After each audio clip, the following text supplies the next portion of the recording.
I'm going to explain the difference between business, profession and employment. Right now I've explained you what is business, profession and employment. Now let us take the basis. So first basis is mode of establishment. In case of business, the mode of establishment is entrepreneur's decisions and other legal formalities if necessary. So the businessman has to decide which business he wants to take, and in case if in that business if some legal formalities are required, he has to fulfill all the legal formalities. Let's take an example of medicine shop. So in medicine shop he needs to get license and other formalities he have to done. So this is all about business. In case of profession, membership of a professional body and certificate of practice is required.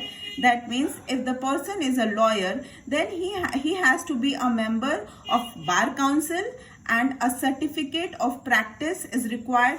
After obtaining that certificate, he can practice his law profession. Then comes employment.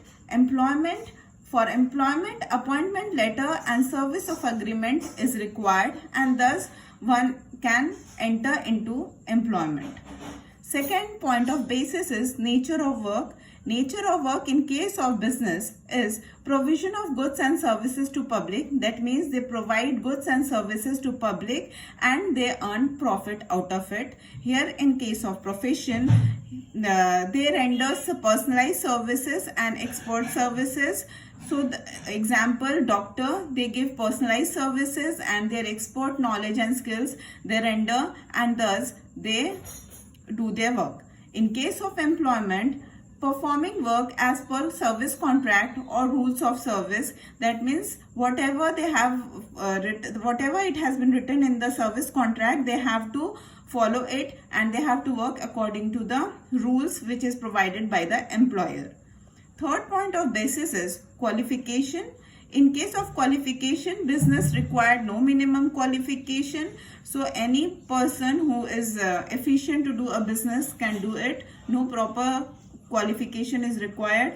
In case of profession, qualifications are required. Expertise, training in a specific field as prescribed by the professional body must be there. So you can take an example of doctor. So yes, qualification is required. Expertise, training in that knowledge and that field is required.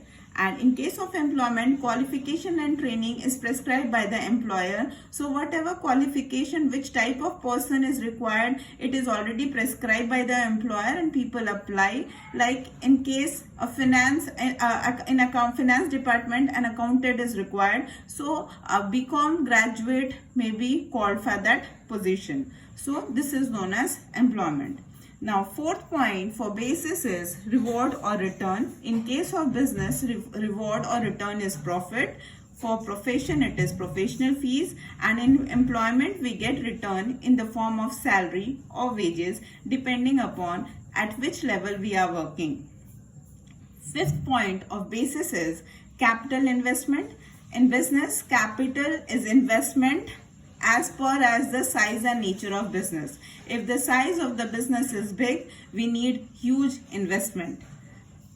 In case of profession, limited capital is needed for its establishment. Suppose a doctor wants to open his own chamber, then in that situation he have to invest some capital, but it is lesser, very less as compared to business.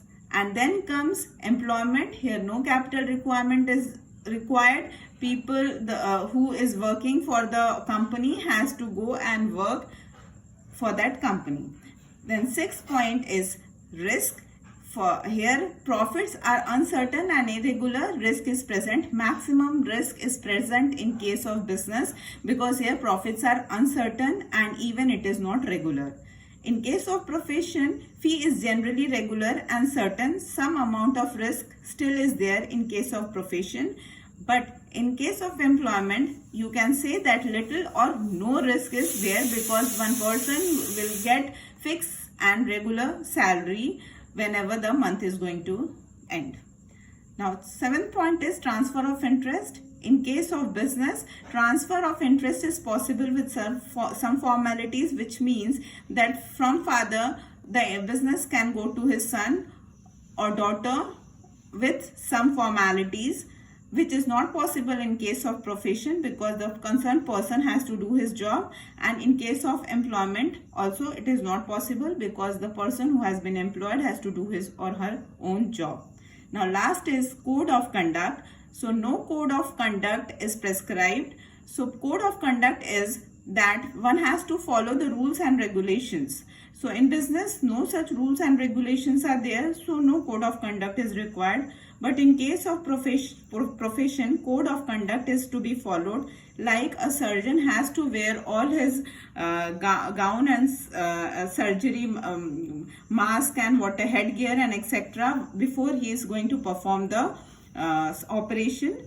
Apart from that, when a lawyer is in court, he has to say your honor and he has to wear that black coat. So in profession, code of conduct needs to be followed. But in case of employment, whatever the rules and behavior which is laid down by the employer, one has to follow. So all the rules which we are supposed to follow is given by the organization and not by anybody else. So accordingly, codes of conduct is followed. For example, in RSP sale, people in that plant, when people will enter, they have to wear the safety shoes and helmet. So that code of conduct for employment, whatever is required, is to be followed.